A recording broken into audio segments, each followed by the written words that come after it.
gleich viel besser aus. So ihr Lieben, hallo und herzlich willkommen zu Monday Rumday. Wie ihr seht, haben wir es geschafft, trotz des BCBs heute die Sendung zu machen, auch wenn die Hälfte der Crew spontan auf dem BCB arbeiten muss.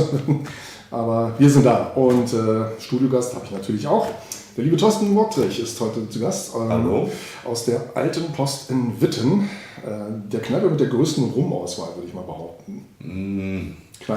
Kneipe könnte gut sein. Das könnte sehr gut sein. Ich habe noch keine Kneipe gesehen, die so viel Rum da stehen. Also, und wir reden über Rum. Ja.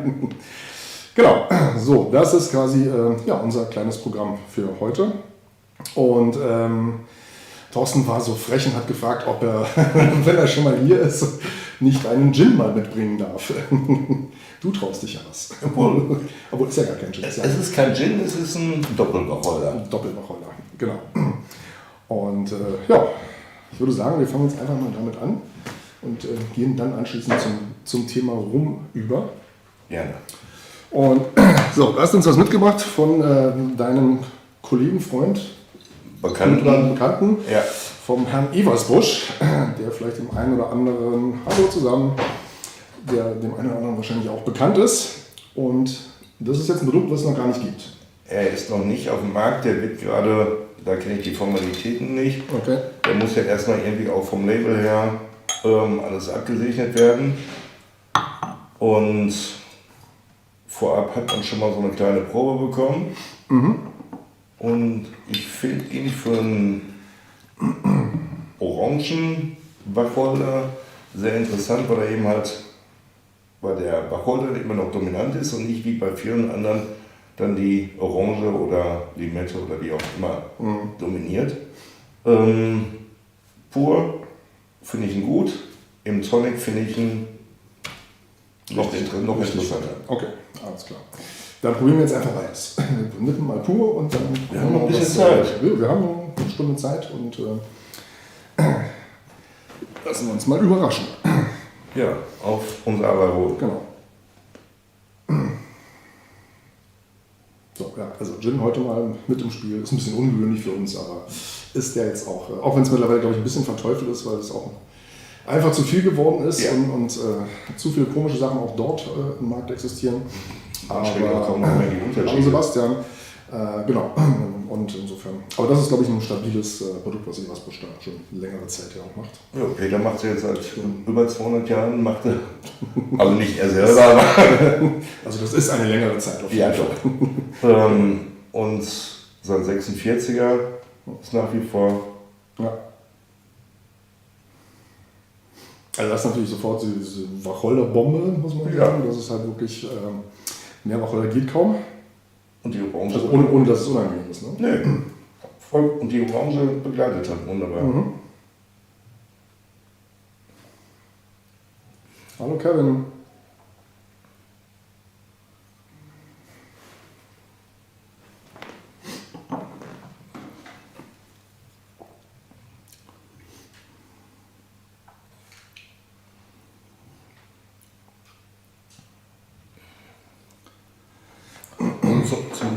Zum Purtrinken, ich würde vielleicht sagen, vielleicht im Sommer auf Eis. Also wenn du den so pur trinkst, da ist schon geballte Power von Aromaten dahinter. Also das ist dann wirklich auch hier die fette Wacholdernote. Und die Orangenschalen, hast du gesagt, die hast du halt auch da drin. Auch so ein bisschen die Bitternoten, die aus der Schale kommen. Wobei er extra gesagt hat, nur eine relativ kurze Zeit, weil die Orange oder die Schale so viele so schnell abgibt. Ja. Also genaue Zeit weiß ich jetzt nicht, aber wir reden von Wochen und nicht von Monaten. Ja. Nee, kann ich mir vorstellen. Alkohol zieht das extrem schnell raus und je nach Qualität der Frucht geht das dann auch schnell. Ich finde es aber nicht unangenehm. Also es ist halt ein bisschen kräftiger. Man muss das Bittere auch mögen. Ja. Vielleicht auch im Negroni wunderbar. Ich wollte es gerade sagen, Negroni hat ja auch so bitter. Und da können wir sogar, ich habe ihn selber im Negroni noch nicht probiert. Ja. Also wir können euch die fertige Flasche leider noch nicht, falsche Kamera, die fertige Flasche noch nicht zeigen, weil, wie gesagt, den gibt es nämlich noch gar nicht. Aber vielen Dank, dass du das mitgebracht hast. Gerne.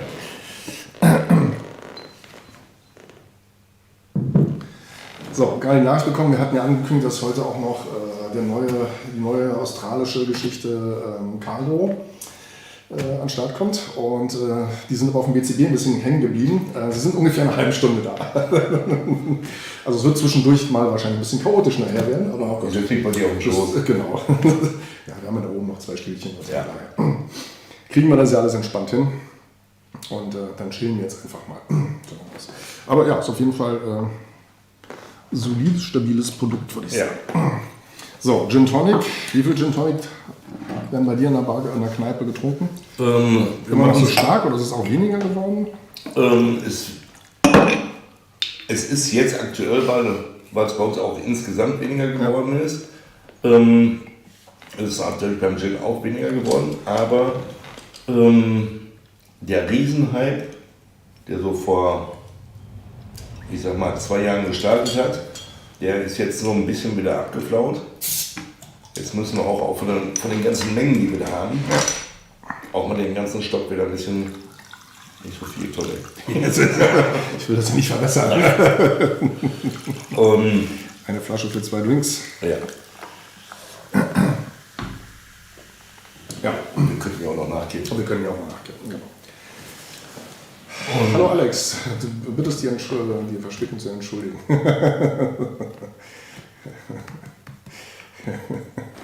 Alles klar.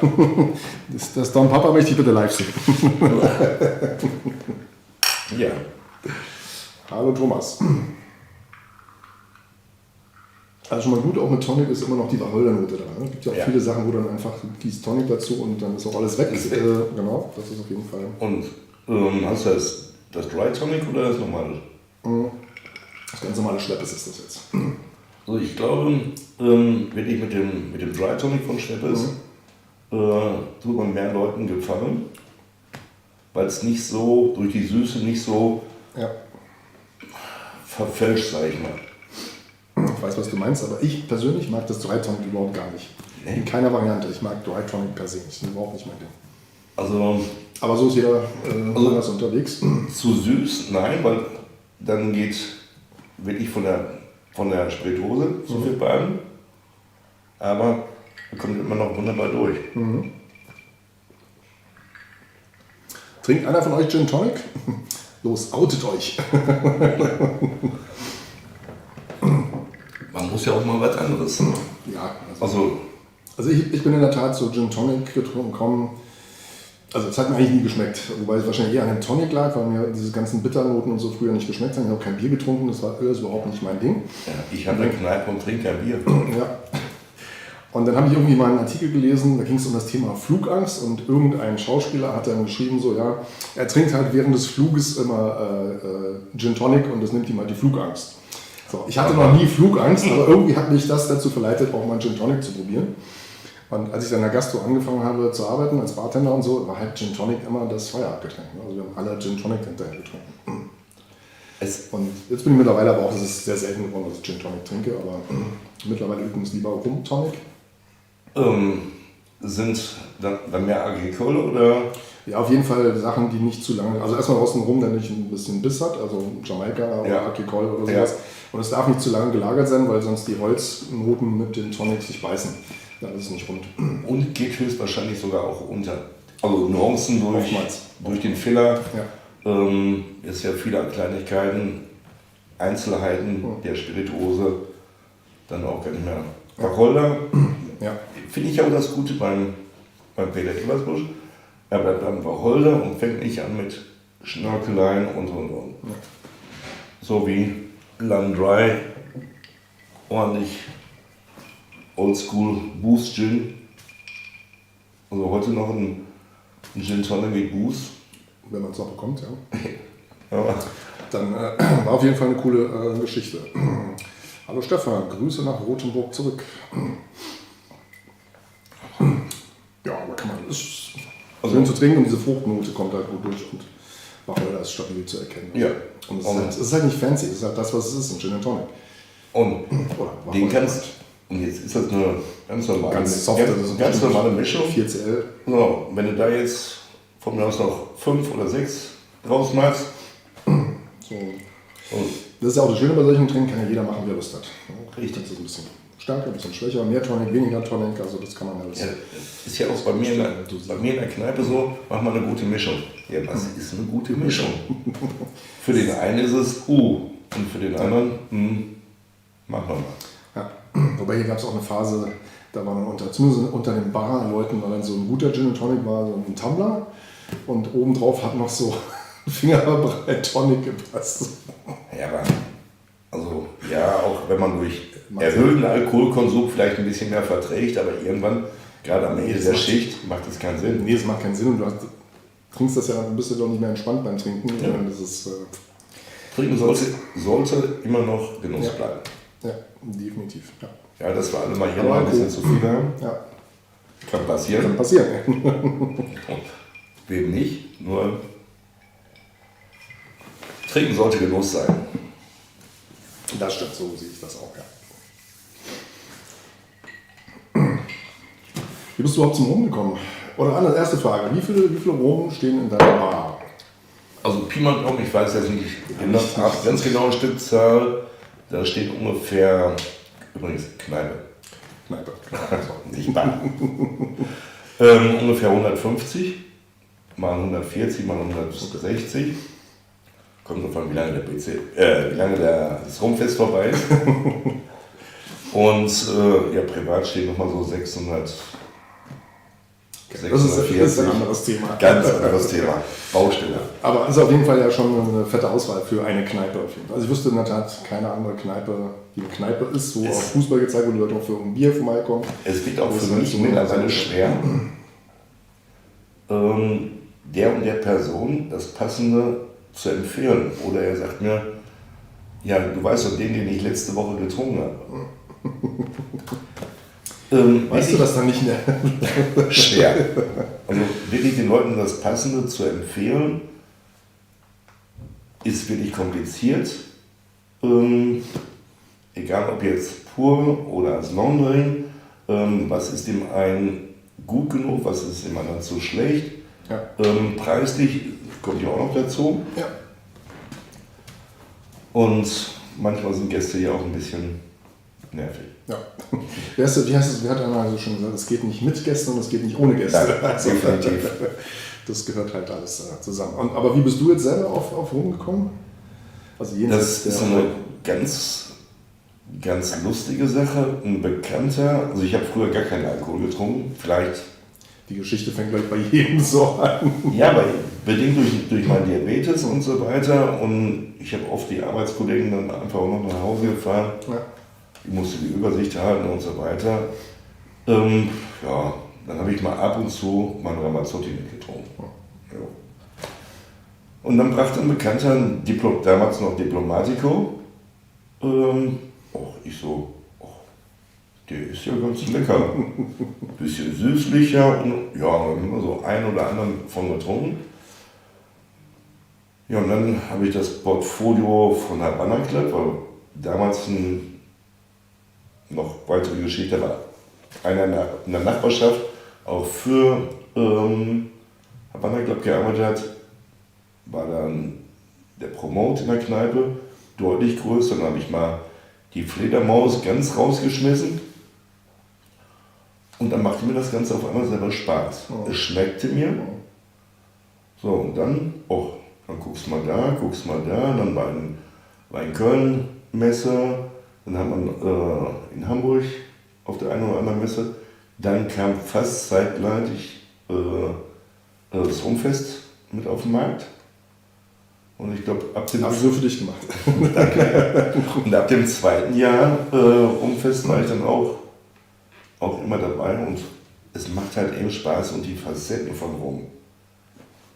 Es gibt in meinen Augen keine Spirituose, die so facettenreich ist wie Rum. Ja. Und du findest wirklich für jeden Gast, und ich rede ja auch als Gastronom, du findest wirklich für jeden Gast eine Spirituose, also eine spezielle Rummarke. Ja, das stimmt. Das ist das Coole bei Rum, dass es einfach so vielfältig ist und dass man da manchmal was findet, man muss sich einfach nur mal trauen zu probieren, weil das ist der einzige Weg, wie man es rausfinden kann. Und es ist ja noch bezahlbar. Und auch das. Wenn wir jetzt mal in der Whisky Schiene gucken, sieht das teilweise auf jeden Fall anders aus. Ja, so glaube ich beim dreifachen Preis, vierfachen Preis. Wobei Rum sich ja stark bemüht, dem zu folgen. Aber in den letzten... noch ist das alles, geht es ganz gut. Ja. Wobei ich gucke gerade zum Beispiel drauf, Nine Leaves ist halt eben auch so was Außergewöhnliches. Und das so, was über uns steht, da bringst du ja Sachen auf den Markt, die... Hallo Pete. Will ich allererster sagen sind. Nee, das auf jeden Fall, Und wer sich da nichts von kauft, ist selber schuld. Das ist... Jo, cool. So, also für alle, die jetzt eingeschaltet haben, wir haben ja Cargo Cult angekündigt, die hängen noch im BCB, also die sind auf dem Weg hierher. Das wird wahrscheinlich dann doch ein bisschen länger nach hinten raus heute gehen, aber Cargo Cult, Steve Magarry, wird vielleicht einigen was sagen, hat früher bei Beanlay gearbeitet, der australische Rumbrand. Er hat eine neue Marke gegründet mit jemandem zusammen und wie gesagt, die sind auf dem Weg hierher. BCB hat es ein bisschen verzögert. Aber das ist ja nicht schlimm, wir sind flexibel und wir haben Rum und Gin. Also wenn nicht, machen wir noch eine Stunde länger. Kein Problem, das sollten wir doch hinkriegen. Nicht, kann ja auch nicht schlimmer werden, als wenn wir abends oder nachts 4 Stunden telefonieren. Wir sagen nichts mehr. Willst du die Geschichte mal erzählen? Nein. Das soll sich jeder seine Gedanken machen. Sonntags nachts. So, wir haben heute ganz viele neue Plantations bekommen. Ich glaube, insgesamt 12 neue Plantations sind heute eingetrudelt. Ich habe gerade mal einen Blick drauf gehabt. Ja, die neue sogenannte Single Cask Edition. Und ich dachte, naja, wenigstens einen können wir uns ja heute mal angucken. Und ich hatte Toto schon gefragt, so, was er denn von Mezcal hält. Und er hat gesagt, mag er lieber als Tequila. Und dann dachte ich so, dann ist doch das, weil der interessiert uns auch alle, wie der schmeckt. Deswegen habe ich gedacht, so, lass uns den mal probieren. Also, wir haben ja eine neue Geschichte, die ist heute, wie gesagt, eingetrudelt. Das ist Plantation Trinidad 2016. Es ist 5 Jahre im Bourbonfass in Trinidad gelagert. Und dann nochmal 1 Jahr im Ferrand Cask und dann nochmal 1 Jahr in einem Mezcal der Marke Koch. Nochmal, also wir haben 3 Fässer am Ende des Tages. Oh. Drin ist mit 51% abgefüllt, also ist auch eine sehr ordentliche Trinkstärke. Was schreibt Dennis? Der Kollege hält länger aus. Ja, ich weiß, lieber Dennis. Ich war auch schon mal bei ihm zu Gast. Das hat eh nicht geendet.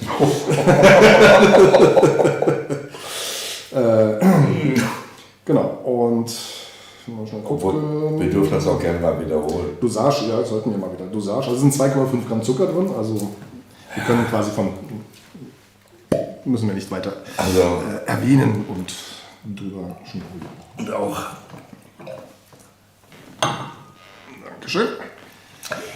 Also, ja, das Zuckerthema ist irgendwo interessant und wichtig, aber wir müssen jetzt das Ganze nicht übertreiben, ob da jetzt nochmal was zugegeben worden ist, solange es einem sehr guten Verhältnis ist. Genau. Und es ist jetzt auch nicht so, dass wir durch die Gegend getrocknet sind oder wir sind einfach ordentlich nach Hause gegangen. Ja, definitiv. So, ja, also dann nochmal. Cheers. Dann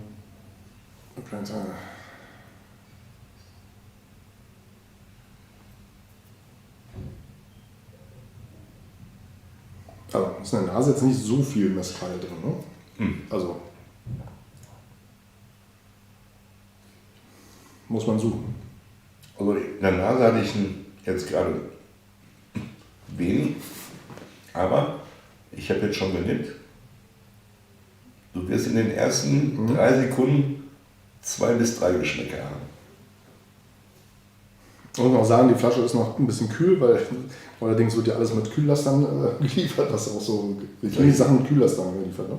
Also. Weil Logistik dann irgendwie ihre Strecken hat und dann wird noch eine Palette davon mit reingestellt und dann kriegst du halt die Flaschen, die eiskalt aus dem LKW kommen. Das ist auch super für die Etiketten übrigens. Das wollte ich gerade fragen. Das ist ja und deswegen ist der jetzt halt noch ein bisschen kalt und gerade auch frisch aufgemacht. Also der braucht auf jeden Fall auch noch ein bisschen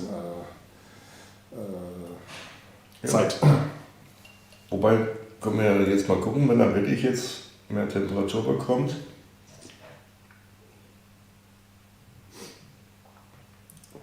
Also von der Geschmacksvielfalt finde ich ihn sehr interessant. Ist auch wüsste jetzt auch nicht, womit ich ihn wirklich vergleichen wollte. Nee, wüsste ich jetzt auch so spontan nicht. Ich frage mich gerade, wenn ich das jetzt blind verkosten würde, würde ich sagen, dass da Mezcal oder sowas drin ist? Nein. Ich würde dann eher sagen, das ist Whisky. Vielleicht eher so eine Whisky-Richtung vom Abgang, vom Schmecken her. Also Mezcal hatte ich jetzt echt ein Problem rauszufinden. Aber gucken. Also auf jeden Fall ist er auf jeden Fall nicht süß, das kann man auch ganz klar sagen. Also Süßes dafür suchst du. Ich würde süß, gebe ich direkt, nee, aber trotz der leichten Lastigkeit ist er trotzdem weich auf der Zunge. Ja. Also man schmeckt den Alkohol, also nicht man schmeckt den Alkohol, aber oft hat man ja wirklich so einen brennenden Alkohol auf der Zunge und der den hast du ja nicht. Ist absolut... Du hast einen sehr intensiven, starken Geschmack. Ja, genau. Aber keine brennende Alkoholgeschichte. Nee, überhaupt nicht.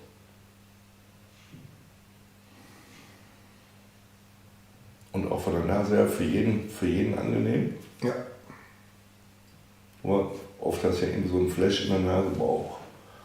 Also sofort nach oben durchsteigt. Macht ja.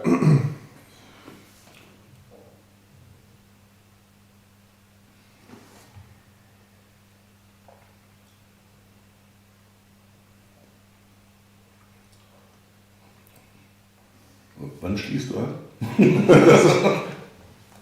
Wenn ich abschließe. Okay.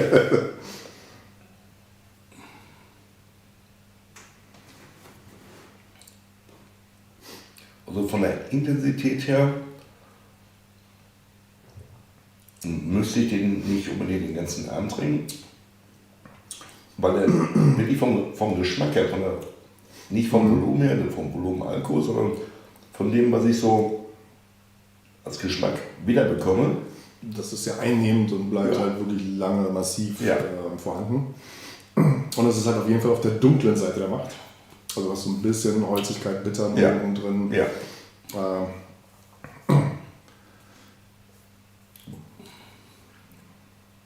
Kommt aber immer noch ein bisschen was Fruchtiges dazu.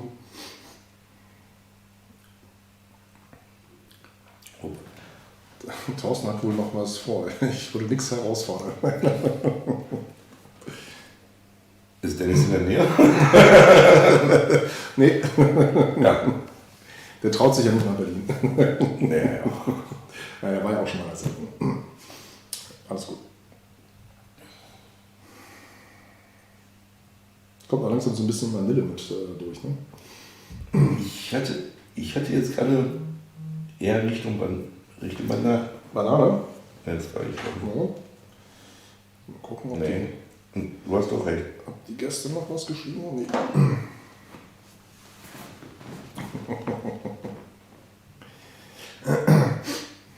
Wie weit bist du denn von Witten entfernt? Das wäre doch mal ein schöner Treffpunkt für uns. Dann würde ich eventuell auch noch mal was Altes aufmachen.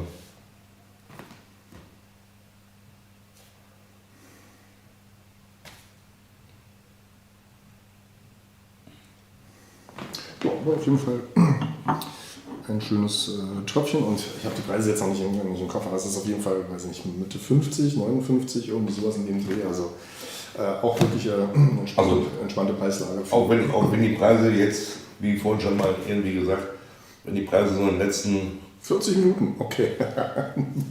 Bis nächste Woche, bis Freitag. Okay, das wird das neue Bermuda-Dreieck. Oh. Ja. Nee, was wollte ich gerade sagen?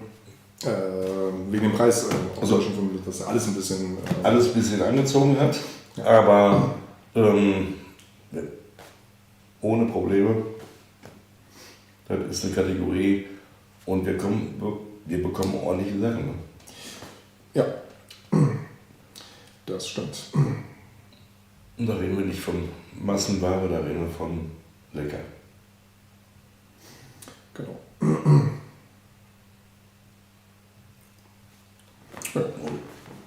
Duftet immer noch. Sehr genau. Angenehm. Das ist auch nach wie vor nicht mit dem Gin zu verwechseln. Wobei der sich auch in der Nase jetzt nochmal, der ist milder geworden in der Nase, ein bisschen weicher, ein bisschen angenehmer, jetzt wo so hier rumsteht. Wobei ich jetzt nur noch die Orange habe. Die Wacholdernote ist weg, ja. Zumindest in der Nase, ja. Im Glas auch. Ja. Aber wir haben ja noch. Ja. So, da wir immer noch Zeit überbrücken müssen, habe ich hier noch so 2 Sachen stehen, aber die eine würde ich dann tatsächlich aufheben, bis die Jungs da sind.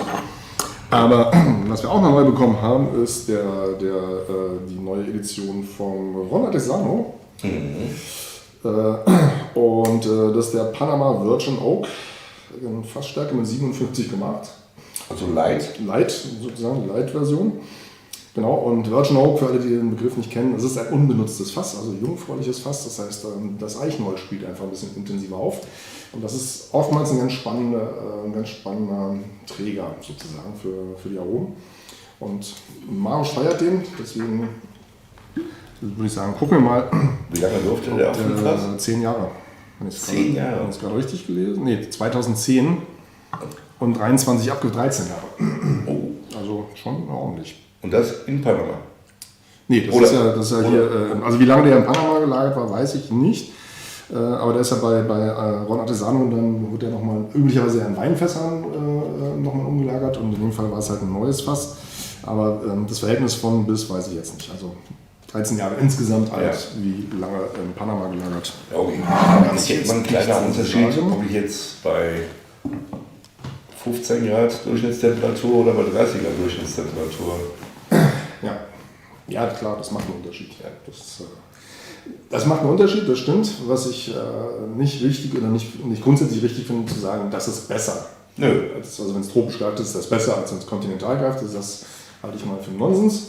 Wir haben ja auch einige Produkte, die einfach auch irgendwann mal überlagert sind. Ja. Und das Grundprodukt muss erstmal gut sein, damit es überhaupt so lagerbar ist. Und da spielen ja viele Faktoren mit rein. Und es gibt auf beiden Seiten einfach Sachen, die Spaß machen, die gut sind. Und also sowohl als auch. Und zum Glück ist das nicht unser Job, dass wir auch noch das Zeug herstellen müssen. Nee. Das Gott sei Dank nicht. So, also Ron Artesano. Ja, dann Cheers. Cheers. Obwohl, Kampai. Den schönsten Trinkspruch, finde ich, haben immer noch die Finnen. Weil? Oder Hölleken. Gölleken. Okay, ja. Der hört sich so süß an. Ja, das ist sofort diese schöne Eiche in der Nase. Was so ein bisschen Vanille spielt und ein bisschen so eine süßliche Note mit rein hat. Aber man kann auch wirklich Holz riechen, aber in einer angenehmen Art und Weise. Das ist so, wenn man so eine Tischlerwerkstatt geht und da wird Holz gesägt, das hat ja auch so einen Holzgeruch halt. Ne? Und das hast du hier eben auch, aber sehr, sehr angenehm. Moin Sönke.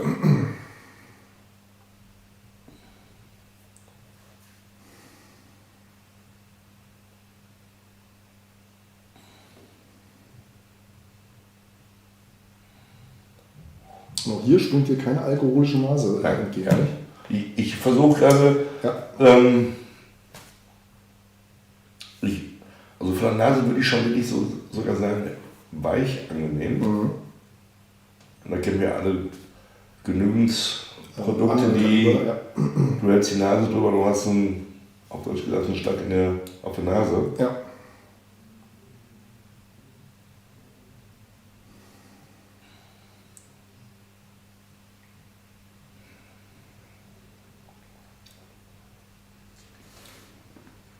Auch das ist angenehm.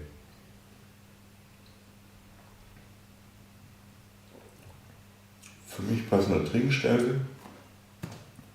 Du merkst das auf der Zunge. Ja.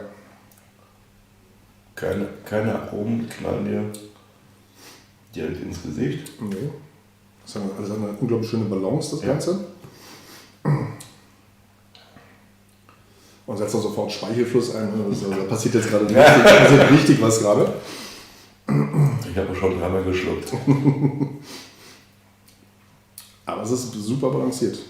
Ja. Und durchaus auch weich, mild. Also klar, jemand, der sowas noch nie getrunken hat, der wird wahrscheinlich uns einen Vogel zeigen. Für viele nicht in dem Pegel trinken, ist das zu stark, wenn die so 40% gewohnt sind. Aber ich gucke jetzt gerade mal von hinten auf die Flasche drauf, oder bei dem Preis, 57 €, da kann man sich jetzt auch nicht beschweren. Nee. Ja, verstanden. Ja, würde ich mich auch ja, kann man sich schön mal einen Abend mit beschäftigen. Ja. Aber definitiv zum langsam trinken. Ja.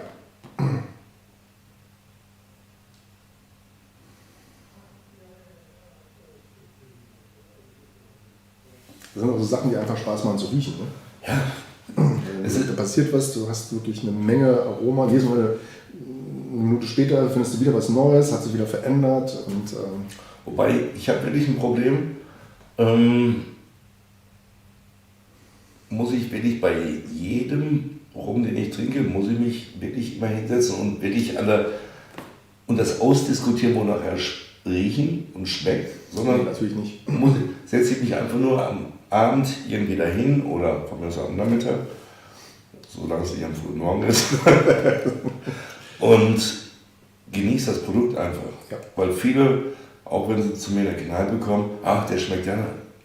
Ich so, habt doch einfach mal einen netten Abend. Die sind noch in weiblicher Begleitung und.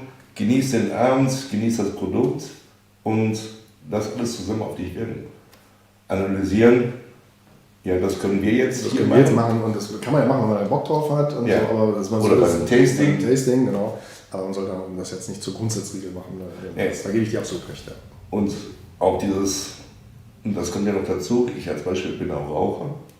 Ich schmecke wieder andere Sachen, oder ich schmecke bestimmte Sachen nicht, die andere wiederum schmecken. Und manchen sind bestimmte Produkte zu stark. Ja. Und es soll einfach jeder trinken. Ja, und deswegen ist ja auch zum Beispiel ein Tasting, also eine professionelle Tasting-Situation was ganz anderes, als wenn wir jetzt hier zusammensitzen und das probieren. Ja. So, eine professionelle Tasting-Situation, ja, da rauchst du nicht und du wirst vorher nichts essen, was irgendwie scharf ist oder krass starke Gewürze hat, Knoblauch und so weiter, weil dann bist du nicht mehr in der Lage, sauber zu tasten. Nein. Aber dann ist das halt auch einfach ein Job, den man macht. Richtig. Dann ist das eine ganz andere Baustelle.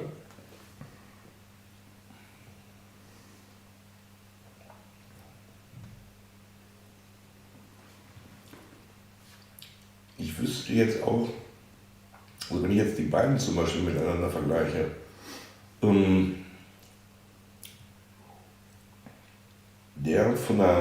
also er schmeckt nicht süß, aber hat irgendwie so eine weiche süße Note mit drin.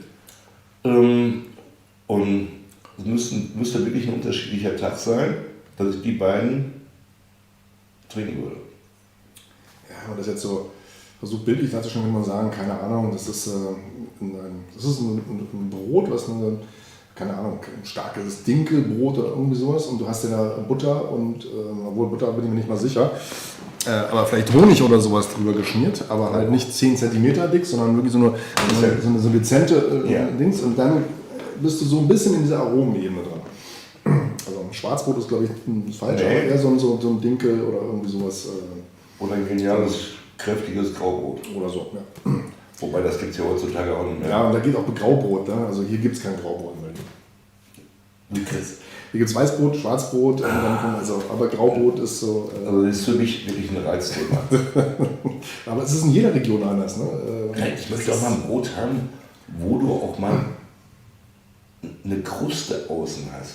Du kriegst nur noch so Weichspüler. Ja. Haben wir Gott sei Dank hier in Berlin mittlerweile ein paar wieder coole Bäckereien am Start, die echt keine 20.000 Sorten backen, sondern einfach 4, 5 Sachen haben und dann hast du auch wirklich eine Kruste, die knackt, wo du schon mit dem Messer kaum durchkommst, so ungefähr, weißt du? Das hört sich blöd an, wenn man das sagt, aber das hatten wir als Kind noch. Ja. Und das hatten wir auch vor 20 Jahren noch. Also letztes Jahr jetzt. Nee, aber da hast du mich schön getrunken. Ja, aber hast du recht, das ist also das ist ja die ganze Genusswelt am Ende. Ja. So, viele Sachen. Ja. Heute nicht die schnell zu bekommen sind, ja. Und dann kannst du eine Pizza essen gehen Red mal mit. Das nächste Thema. Reibeplätzchen von Oma. Ja, Kartoffelpuffer meinst du? Ja, okay, bei euch. Ich weiß gar nicht, wie die hier heißen. Boah, sie heißen hier auf jeden Fall auch nochmal anders. Aber egal. Bleiben wir bei Rum. Bleiben wir bei Rum. Da haben wir die Begriffe drauf.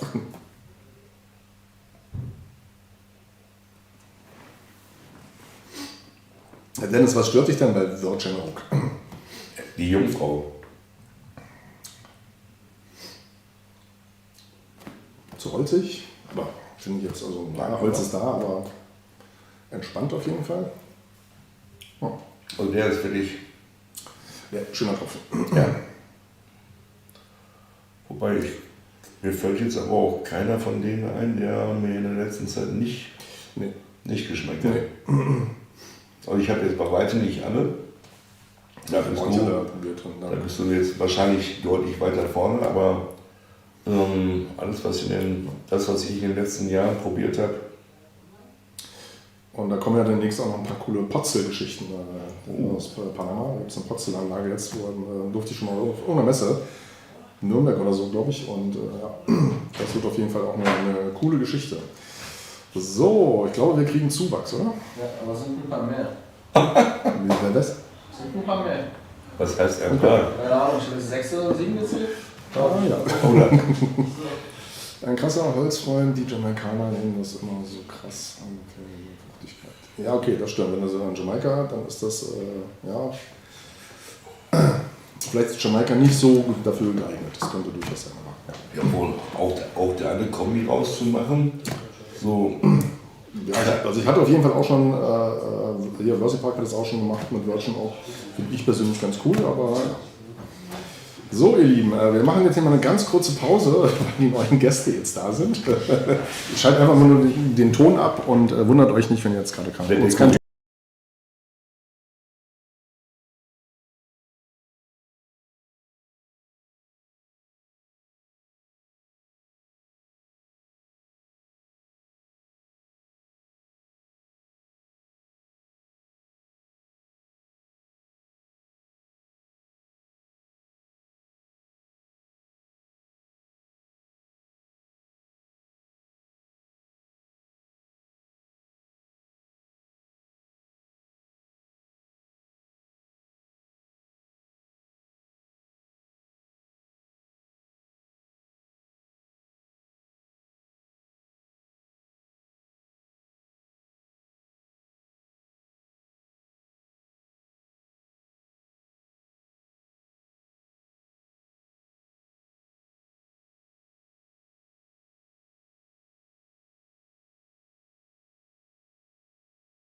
Okay, so ihr Lieben, wir sind zurück. So, we are back.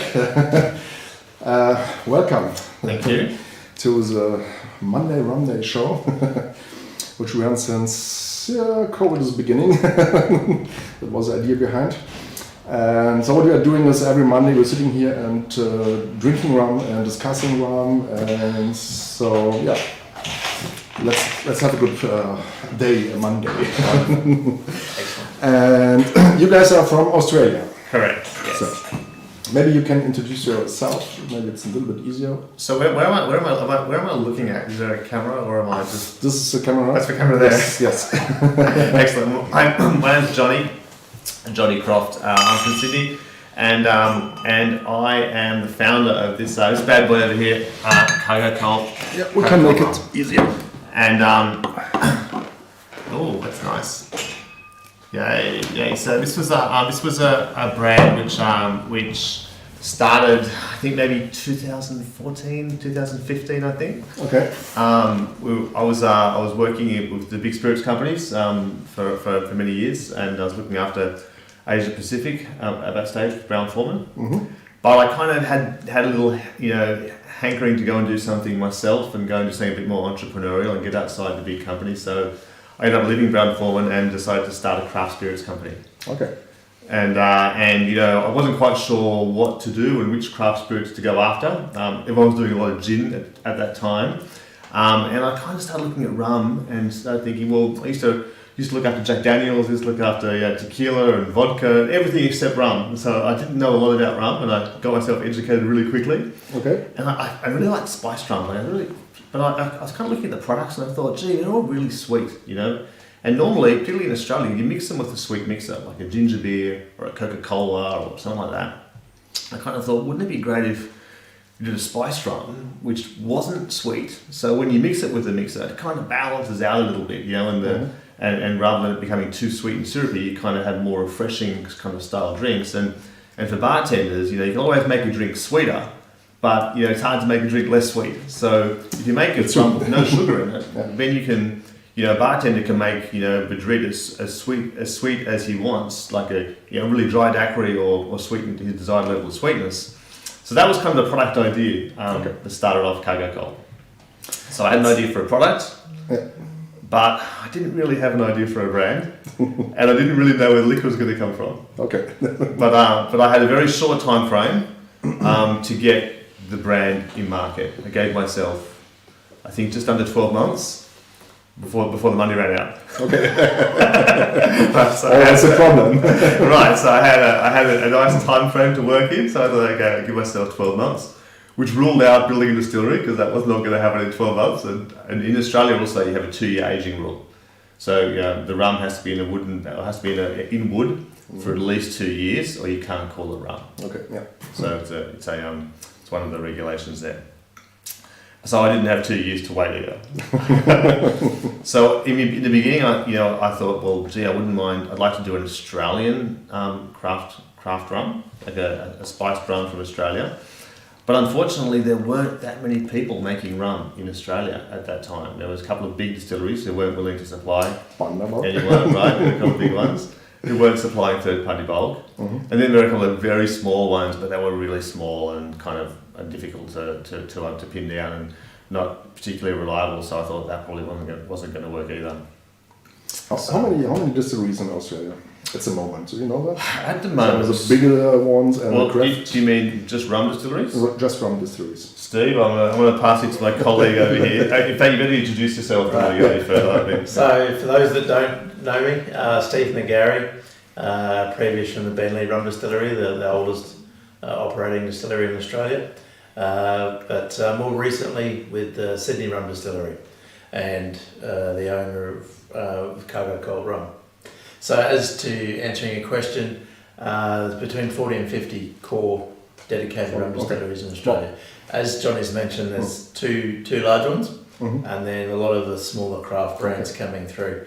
And there's several of those now starting to come into Europe. So it's very exciting. Yeah, that's very interesting because we are thinking there may be 3 or 4. Well, not that long ago, there were. Yeah. These are only fairly recent. It started to grow fairly quickly. Like exploding? Yes, Okay. correct. Cool. Yeah. Interesting. Yeah. So, and we have some more guests. Ken. So yeah, Ken Rose, friend and colleague of these guys here. Also, working on Cargo Cult. So hello everybody. Hello. Cool. So maybe we'll share some drops. Absolutely. What do you think is the best to start? Well, I think you should start off the spice product. So this was the original product which we started off with. This? Okay. Yeah, this one here is the spiced one. Mm-hmm. So this one, well, do you want me to talk about the product, or what would you like me to do? Do you want me to talk? Maybe let's have a sip and then you can. Right, let's do that. I can do that. Wow, it's a fresh bottle. Mm-hmm. Well, nothing but the best for you. Okay, thank you. Yeah, so this product here, I'll tell you the story a bit later on. We'll talk about a bit about the product first. This one with Cargo Cult, we use South Pacific rum. Mm-hmm. So we actually work with 2 distilleries. Mm-hmm. We work with one in Fiji and we work with one in Papua New Guinea. Okay. And we also use a combination of column and pot still. Mm-hmm. So we use about a 50-50 blend of column and pot still. Okay, 50-50. Yep, and it is all barrel aged, small barrel aged, for at least 2 years, sometimes 3 years as well. To fill the roots. Correct, and then we use all natural spices. Mm-hmm. So we use about 5 or 6 spices, all natural, and of course we add no sugar. No sugar. That's interesting because I think for Germany, so people expect when we're talking about spiced rum, it's sweet. Yes. Right. If you bring some spiced rum, it's not sweet. People say, it's not for me, thank you. Right. Normally, so it's very, very hard and difficult to bring the people to the other side. Right. And sometimes I think that's a challenge for us as well, because the expectation around spiced rum is it's going to be a very sweet kind of delivery. Yeah. People try this and they go, what's going on here? Particularly people who don't know much about rum, they kind of get a bit of a surprise, I think, because it's not what they're expecting. Mm-hmm. But I think in that way it's quite unique in the category. Wow. That's interesting. Wow. So, I will do the short film in Germany. So für alle, die jetzt was erwartet man jetzt davon, das hat was von Jamaika. Es hat auf jeden Fall solche Eastern. So there's something Eastern. And it's like a Jamaican style, a little bit in this direction. Mm-hmm. And there's no funky in sense of crazy additives or things like that. So it smells like real rum. What is the proof? This one's about 38.5. 38.5. Yeah.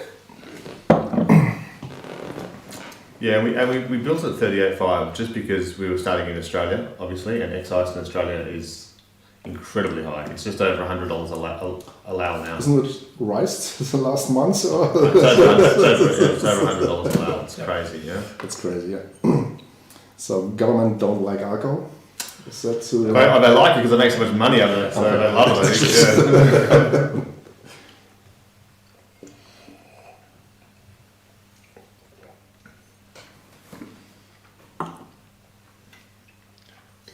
Darf man aber nicht vergleichen mit gerade, ne? Nee. So before we had some rum with cast strength.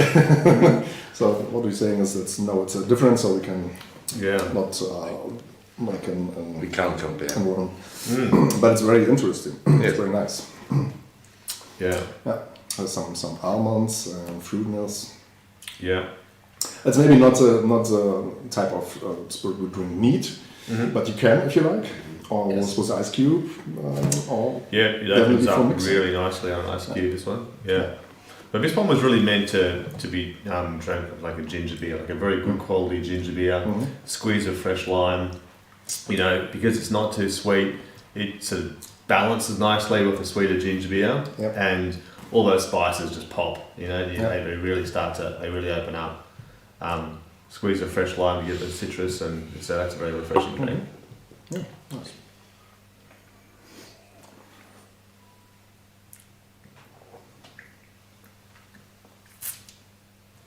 Very good. Now, do you know the story of the Cargo Cult? To be honest, no. So I have written yesterday a short here webpage, but no. Right. So let me tell you the story. Right. Yeah. So when I was not written reading. When I was developing this brand, I said I didn't really have a liquid, and I didn't really have a story. Now, having worked on Jack Daniels for 12 years, I'm a big believer in story-based brand building. But I didn't really have a story. So I was having a cup of tea with my dad one afternoon, and he was in the Navy back in the 1960s. And he was working on a naval base on an island north of New Guinea called Manus Island, and he was saying how he had to do all the work himself in a naval hospital there. And I said, well, why? Didn't you have some islanders who could help you? He said, no, they wouldn't work for me. And I said, well, why wouldn't they work for you? Didn't you pay them? And he goes, oh, they weren't interested in money. I said, well, why weren't they interested in money? He said, well, they're members of the Cargo Cult. I said, what's that? He goes, oh, well, it's sort of like a religion, sort of a belief they had in the islands back then. And my dad was a bit of a joker, and he'd always be pulling your leg and making jokes. So he told me the story, and I didn't believe him when he told me. He said basically, it started in World War II, when the Americans came to the Pacific. They used to land all this cargo and supplies onto the islands ahead of the troops, jeeps, and Coca-Cola, and weapons, cigarettes, chewing gum. And the islanders, a lot of islanders back then hadn't seen many outsiders before, and cargo was dropping out of the air on the islands, and ships would show up and just push down on the beaches and then leave. And the islanders literally thought it was just gifts from the gods, and it would just keep on arriving. And sometimes the troops never even came; just the cargo just kept on arriving. And then, of course, the war finished and the cargo stopped. And then, yearning for this, return to abundance and more cargo, this religion started where they prayed to the gods, praying for more cargo to arrive. And and that's why you couldn't get any people to work in the hospital, because they were waiting for the cargo to arrive, so they didn't want to work. So that was the idea for this. I remember I didn't believe the story. I thought it was a great story, but there's no way it's real.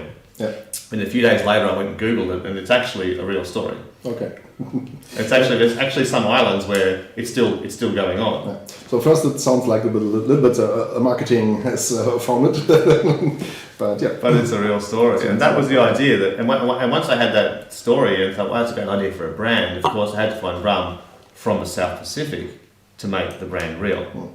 We couldn't use Caribbean rum. We couldn't use rum from somewhere else. It had to be a South Pacific story. So I went all over the South Pacific looking for rum and distilleries, and of course it's difficult because there's got to be at least 2 years in wood. Now, there was lots of places I went to where they were making rum, but they weren't putting it in a barrel for 2 years. So there was a great distillery on the Fiji island, and I found another distillery in remote Papua New Guinea as well. So that's I think I may have been the first person to export rum from Papua New Guinea. I heard some rumors, but maybe it's the first rum who was a part of that. Very interesting. Very cool. So next is, we have 2 more bottles. What is behind there? Small batch, that means it's not, it's spiced, banana spiced. That's what you're doing tomorrow on the BCB party, right? Yeah, I think so, yes. And the other one is Navy Strain. Yeah. No spiced. No spices. No. Okay. No.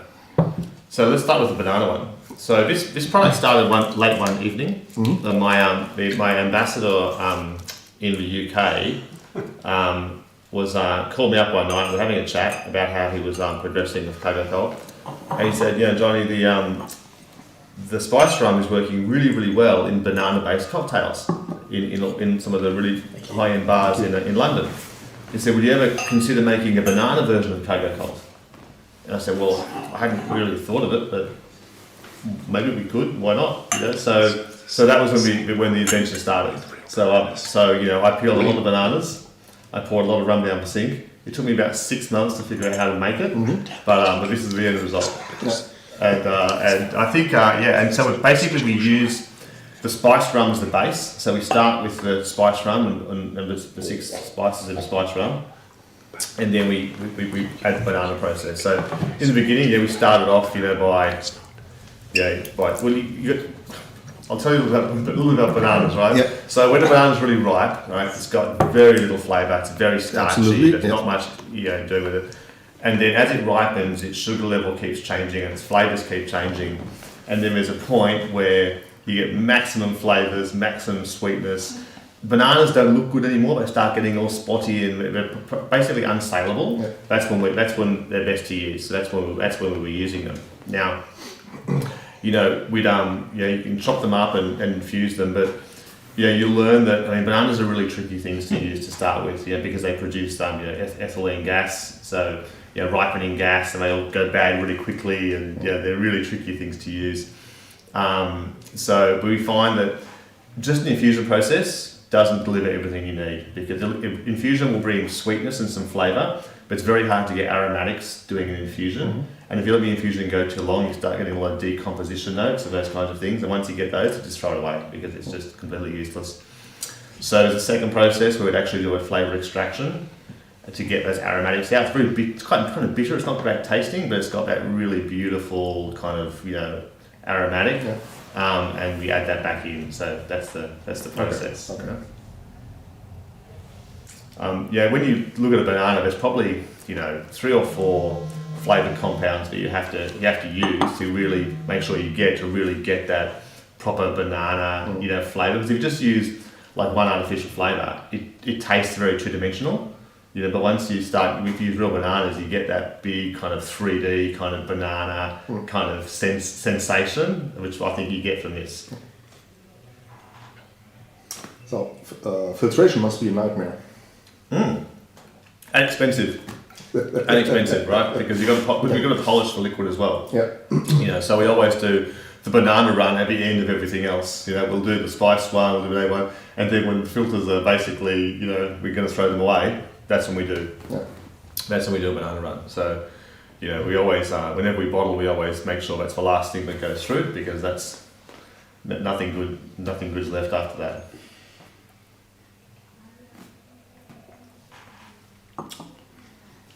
That's amazing. It's the best banana alcohol liquid I ever had. And banana is quite popular in Germany, so you will find a lot of liquors with banana in all variations. Yeah. Some smells and taste like banana, some not, but that's really authentic. I'm really glad you like it. Yeah, it's And look, I find this one's beautiful just on ice by itself. I love doing like a banana daiquiri or that kind of thing with it. Banana old fashioned. Yeah. It goes really I've seen there was nicely. some cocktail receipts on the side there. Martini is coffee espresso martini, espresso martini. I can imagine. You're talking. But tell you the truth, summertime also, I just like drinking this with some freshly juiced oranges or freshly juiced pineapple or something like that. And some of this is very nice. Yeah. Suspect. Drink that easy. I think about when I drink. It's too heavy.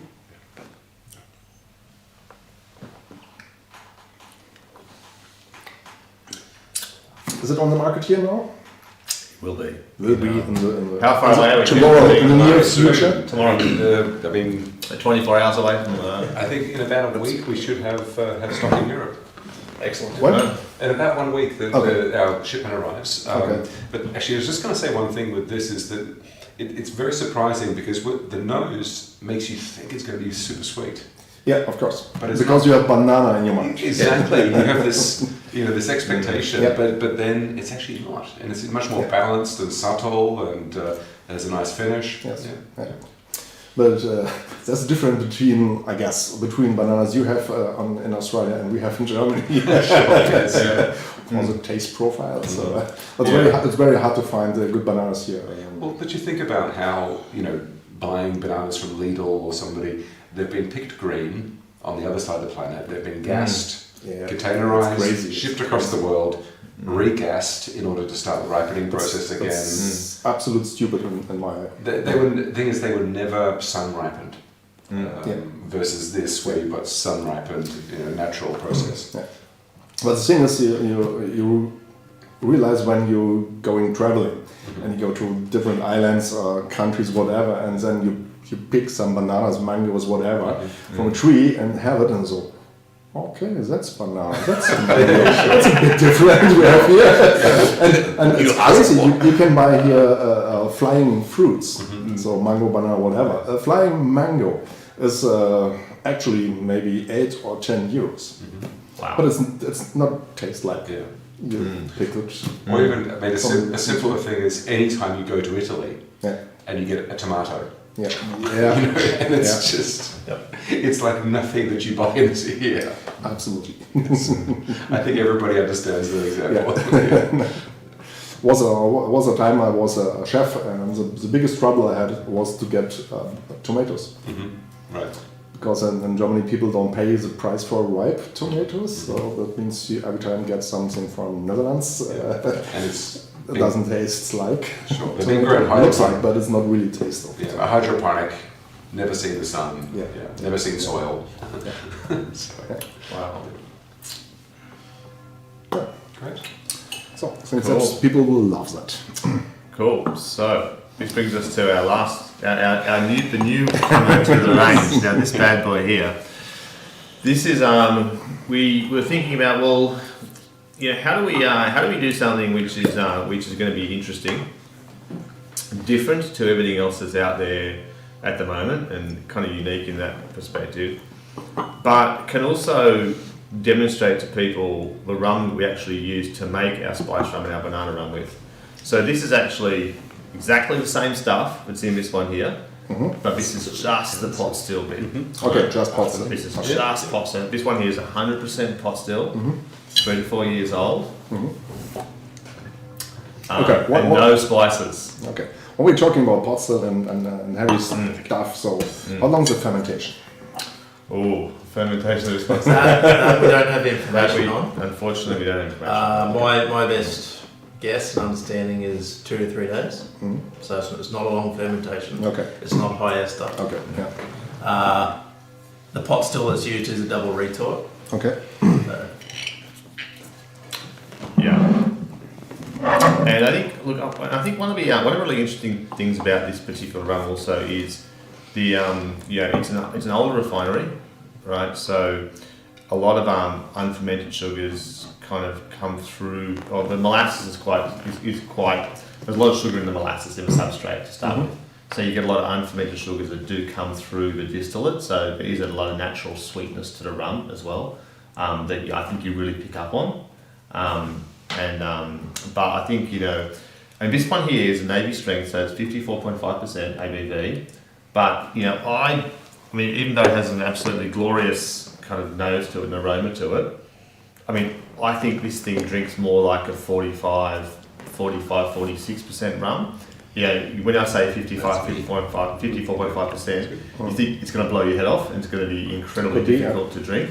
But I think one of the most surprising things about this product is just how easy it is deceptively easy it is to drink. So there's no sharpness, there's no craziness. There's none of that blow your head off stuff. A lot of aroma.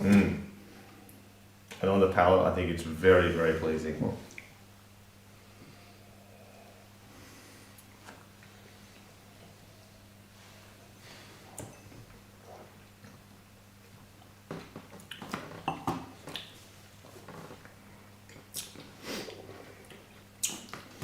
It's surprising. It's very good. Very good liquid for 2 years. That's a 3 to 4 year. 4 years. Sorry. Yeah, 3 to 4. Yeah, but it's young. That was what I want to say. Young in the greater scheme of things. Yeah.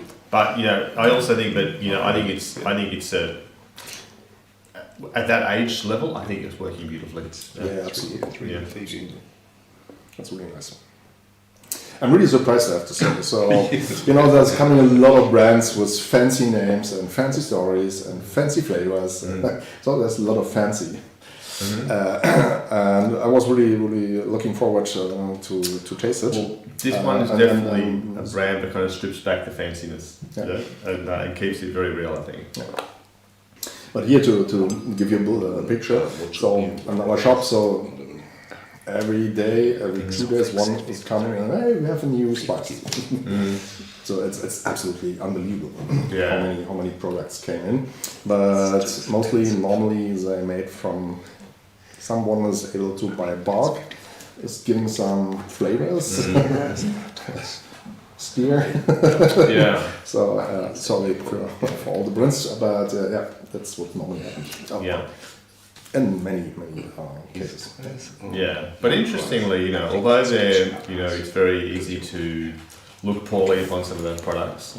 What those products have done is they've brought a lot of young people into the category, and I think it's good for the whole category. When you have young people coming in, it's good for the category because at some point they're going to trade up to better quality and look for better quality products. So, I think that they've done a great job in recruiting a new generation into rum. And it's a good thing to bring people starting drinking rum. Correct. So normally nobody's starting with cask strength and 1,600 esters. But at some point, it's not for beginners. At some point they're going to get there. Yeah. Unless you've got young people entering the category, it's difficult to ever transition them into those kinds of things. And with this Navy strength, it's a good segue for the single malt whiskey drinker to come across the rum as well. Yeah, absolutely. Cool. So, can we have a look in the future? Future, wow. Everybody is. We have is not. So we have 3 nice products, but everybody's asking what's coming next. Well, we actually are working on that at the moment. Yeah. So we have some extra aged reserve products under development. Which we're going to be releasing to certain markets in limited quantities, over the next 12 to 24 months. So it will be a continuation of the Cargo Cult story with some special edition series. So it might be in the form of an annual release, just to make it a bit special and a bit harder to get. Mm-hmm. But we're working on that at the moment, and we're pretty excited about what we're doing and how it's starting to shape up. Cool. Very nice. Thank you for showing us. A pleasure. And just mention our importer for Germany is Fancy Food. Yeah. So with the Solberg and Fancy Food. So that's who'll be holding the reins and steering the brand here in Germany. Yeah, for sure. So Solberg is known in Germany. There was some guys when she came and said, "Oh, hey, Solberg." So yeah, and it's a nice product. Definitely, we will have it in the Rum Depot. That's good stuff. Tremendous, and hopefully, the German palate is open to some slightly less sweet spice rum as well. Not me. It's not. I never drink sweet. Yeah. I was doing that in the beginning of my career, but today, no. But of course, I have to taste. So we have 1,600 different rums plus some other liquids, and I have to taste everything. And also, I'm judging professional, so I have to taste it.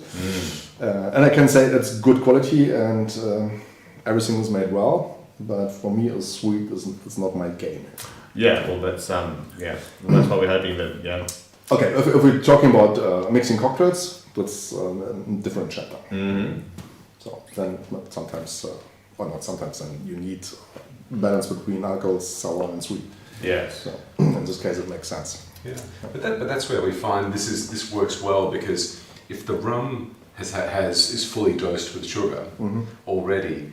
For a bartender making a cocktail, it's very hard to then balance, because a lot of the cordials and the juices and things they use are sweet, and so it makes it very difficult to actually balance a cocktail. In this case, you steal the job from the bartender. Yeah. Mm-hmm. So you actually make their life hard. Yeah. Yeah. So this way, with no added sugar in these rums, it allows them to, because they can always add sugar. Yeah. They can add simple syrup or something if they need to, but you can't take the sugar out if it's there already. Absolutely correct. It's like you're cooking, you have too much salt or whatever. Sure. Try again. Yes, exactly. Yeah. True. Rien ne va plus. Yeah. Cool. Really, really nice. So we're looking forward to have it in a shop in some weeks. Wonderful. Fantastic. Well, thank you very much for your support. So, and maybe I have a surprise for you, because when I heard you guys coming, we were doing, we are independent bottler, so this line is what we are doing, the Rum Club Private Selection, and we bring out next week on Monday a new rum from Australia. Oh. So maybe you're You like to try? Absolutely, sure. Yeah. It's I can't say the distillery. It's not allowed. Are we allowed to guess? I know a few of those ones. It's from 2007. Yeah. So everybody has. I know a few distilleries that can't be named. Huh? I know a few distilleries that cannot be named. Yeah. So you have fresh. Yeah, we have enough glasses. And you've done an Australia release before. It's our third. No. Yeah. But it's a sister brother from the first we're doing. Thank you. So, Give me this one. this one. Yeah, and Australia is Do you need them? it's coming up for, don't be sure, 4 years maybe, so it's get more popular. When I started my business 13 years ago, there was just, beside Bundaberg, there was just one company, and Right. I found a bottle.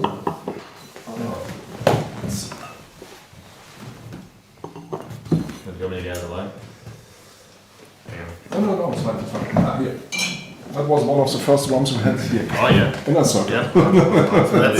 That's Very familiar with that. that's actually from Fiji, the liquid. Yeah. So nobody was interested in Australia or Fiji or this region in general.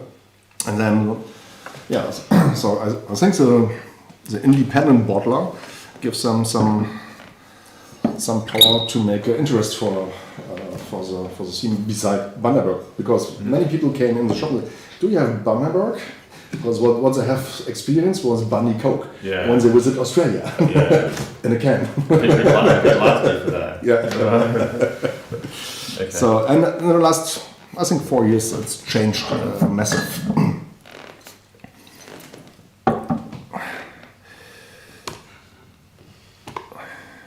This one. And it's Gast was 64.8. Wow. So it's light. It's not kids playing around.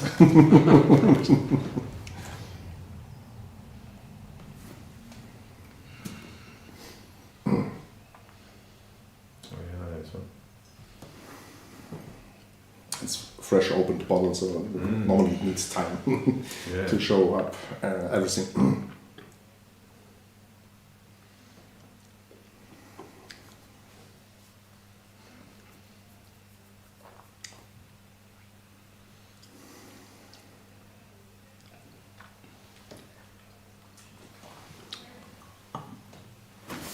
Wie viele Flaschen kann ich auf einmal bestellen? Thorsten, du so viel wie du möchtest. Oh, With a sugar juice? Pardon? A sugar juice or molasses substrate? Molasses. It's aged tropical, 10 years tropical and 6 years continental. So and we don't do anything, so just from the barrel with nearly no filtration. Right, so it is barrel strength. Yeah. That's right. That's a rule for us, so we pick up barrels. If I find it's a good liquid, we take it, and then we give it from the barrel to the bottle. Right. And we do nothing. That's very good.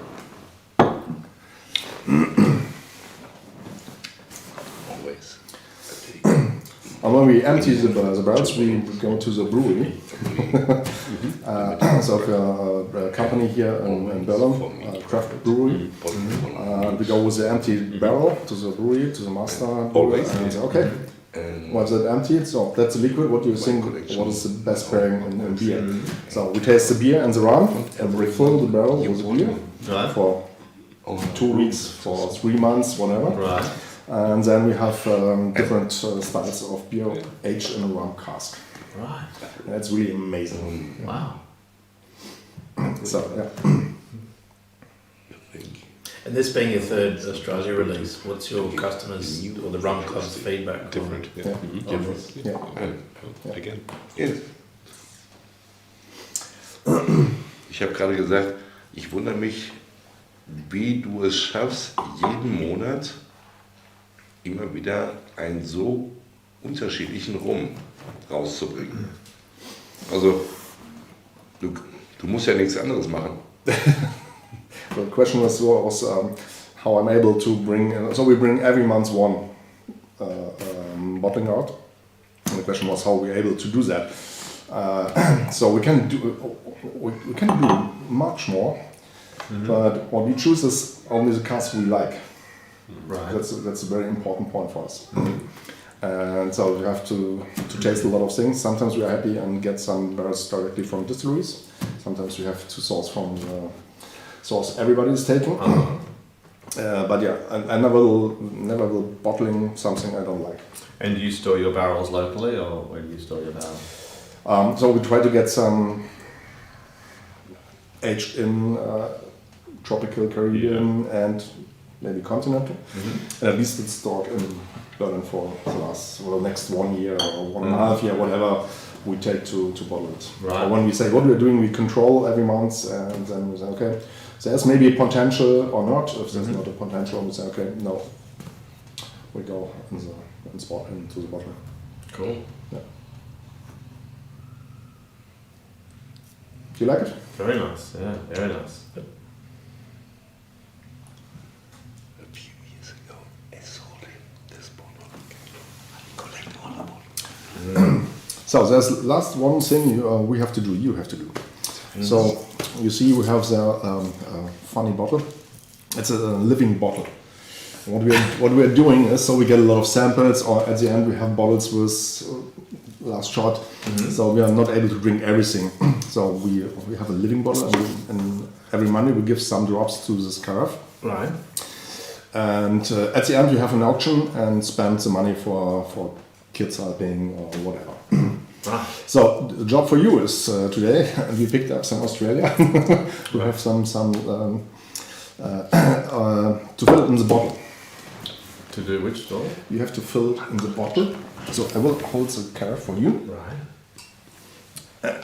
You take the bottle and put it inside. I have to pour it. Yeah. So you have just to pour it. Oh, right, okay. All right. However, like, I know what Yeah, okay. time for this task. So. I'm feeling a bit nervous here.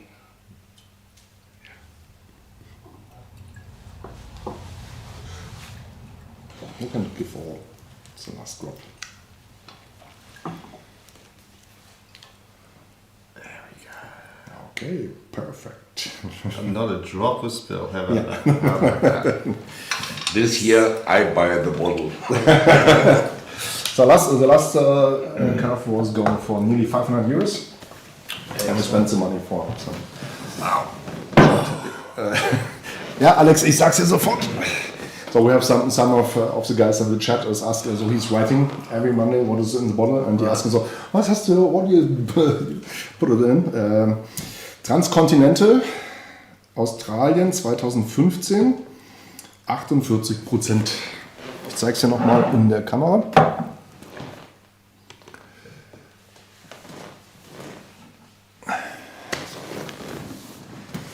So how was the BCB today? Well, was your first time? Yeah, we didn't actually get there today. Ah, okay. So we're going to start strong tomorrow. Okay. But it's your first time in Berlin? No. I've been to BC. Professional. I've been to BC before. Okay. But I love coming back here. Okay. Yeah. Cool. So it's one of the best things. Yeah. Really cool. Okay, gentlemen. So it was a pleasure to have you here. Thank you for showing Cargo Cult. So I think we will see more in the future. Yeah, so I guess we'll see us tomorrow on the BCB. Yes. Tomorrow's my day going to visit. Excellent. And yeah. Great. Thank you for coming over. Thank you for having us. Thorsten, vielen Dank. Yeah. Pleasure. Thank you very much. Morgen wieder. Cheers. Ja. Okay, ihr Lieben, so, das war's für heute Monday Rumday. Wir sehen uns wieder am nächsten Montag und lasst euch überraschen. Ich habe noch keinen Plan, aber irgendwas wird passieren. Bis dahin, macht's gut. Ciao.